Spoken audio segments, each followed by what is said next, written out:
Hello friends, কেমন আছেন সবাই? আশা করি সকলে খুব ভালো আছেন। বন্ধুরা, আজকের ভিডিওতে আমরা দেখব যে কারো হোয়াটসঅ্যাপ স্ট্যাটাসকে নিজের ফোনের গ্যালারিতে কিভাবে সেভ করতে হয়। যদি আপনি কোনো ধরনের থার্ড পার্টি অ্যাপ্লিকেশন ছাড়াই কারো হোয়াটসঅ্যাপ স্ট্যাটাসকে নিজের ফোনের গ্যালারিতে সেভ করতে চান, তাহলে আজকের ভিডিওটি সম্পূর্ণ দেখুন। এই ভিডিওটি দেখে আপনি খুব সহজে কিন্তু কারো হোয়াটসঅ্যাপ স্ট্যাটাসকে নিজের ফোনের গ্যালারিতে সেভ করতে পারবেন।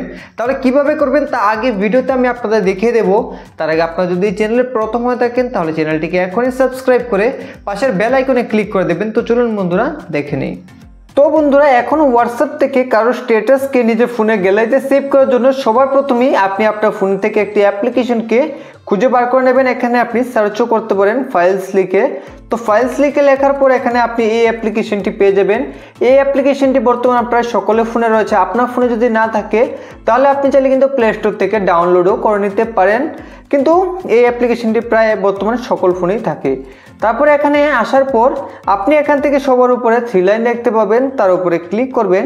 ক্লিক করে দেওয়ার পরে এখন এখান থেকে আপনি সেটিংসের উপরে ক্লিক করবেন। তারপরে এখানে দেখতে পাবেন শো হিডেন ফাইলস।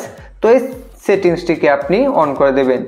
তো এই অপশনটিকে অন করে যখন আপনি ব্যাক করবেন, তারপরে এখানে নিচে দেখতে পাবেন আপনি অল স্টোরেজের নিচে রয়েছে ইন্টারনাল স্টোরেজ।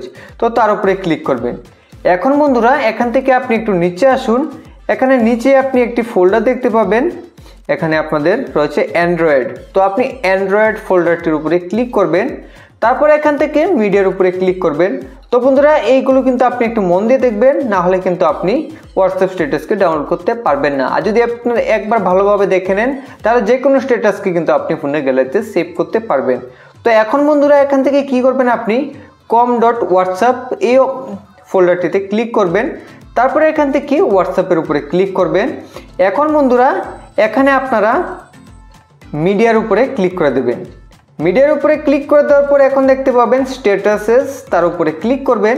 ক্লিক করে দেওয়ার পর এখন আপনার ফোনে অর্থাৎ আপনি হোয়াটসঅ্যাপে যে সকল স্ট্যাটাসগুলো দেখেছেন সেই স্ট্যাটাসগুলো কিন্তু এখানে চলে আসবে। এখন এখান থেকে আপনি যে স্ট্যাটাসটিকে আপনার ফোনের গ্যালারিতে সেভ করতে চান তার পাশে এখানে যে থ্রি রয়েছে তার উপরে ক্লিক করবেন। এখন এখান থেকে আপনি মুভ টুর উপরে ক্লিক করে দেবেন। ক্লিক করে দেওয়ার পরে এখন এখানে আপনি একটি ফোল্ডার পাবেন DCIM। তো এই ফোল্ডারটি কিন্তু সকলের ফোনেই রয়েছে, তার উপরে ক্লিক করবেন। এখন এখান থেকে মুভ হেয়ার তার উপরে ক্লিক করে দেবেন। ক্লিক করে দিলে কি হবে, এই যে স্ট্যাটাসটি তা কিন্তু আপনার ফোনের গ্যালারিতে সেভ হয়ে যাবে। তো প্রাইভেসির জন্য এখানে আমি আপনাদের দেখাচ্ছি না, কিন্তু আপনি গ্যালারিতে গেলেই কিন্তু সেই ফটো বা সেই স্ট্যাটাসটি আপনি আপনার ফোনের গ্যালারিতে পেয়ে যাবেন। আশা করি আজকের ভিডিওটি দেখে আপনি কোনো ধরনের অ্যাপ্লিকেশন ছাড়াই হোয়াটসঅ্যাপে কারো স্ট্যাটাসকে ডাউনলোড করতে পেরেছেন। যদি ভিডিওটি আপনাদের ভালো লেগে থাকে তাহলে একটি লাইক করে আমাদের চ্যানেলটিকে সাবস্ক্রাইব করে দেবেন। ভিডিও সম্পূর্ণ দেখার জন্য সবাইকে অসংখ্য ধন্যবাদ।